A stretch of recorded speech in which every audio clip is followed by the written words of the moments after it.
আসসালামু আলাইকুম, কেমন আছেন সবাই? আশা করি ভালো আছেন। আমি আনিশা, আমার ছোট্ট ব্লগে আপনাদের সকলকে ওয়েলকাম।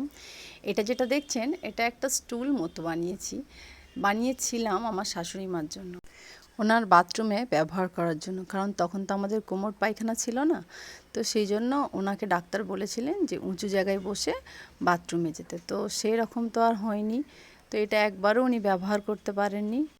এটা করে এনে দেবার 3 দিন পরই উনি আমাদের ছেড়ে চলে যান।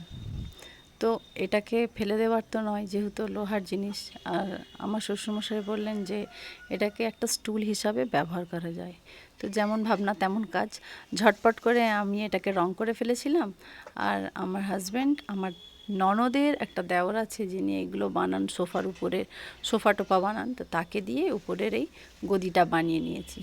তো আজকে সেটাকে অ্যাসেম্বল করা হচ্ছে। আমার হাজব্যান্ড আর আমার শ্বশুর দুজন মিলেই এটাকে ঠিকঠাক করে একেবারে রেডি করে দিয়েছে। এই যে দেখুন কাজ করছে। আমাদের এই ট্রান্সফরমেশনটা এবং ডিআইওয়াইটা কেমন লাগলো আপনারা কিন্তু জানাবেন। আমার তো খুবই ভালো লেগেছে, কারণ জিনিসটা ওয়েস্টেজ হলো না, ফেললাম না, অথচ একটা বসার স্টুল হিসাবে আমরা ইউজ করতে পারবো। তো ইনশাল্লাহ আমাদের যখন ঘরটা কমপ্লিট হয়ে যাবে, এটাও আর একটু শোভা বাড়িয়ে দেবে। তো এটা মোটামুটি প্রায় রেডি হয়ে এসেছে।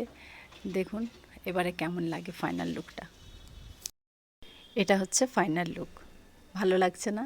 আমার তো খুবই পছন্দ।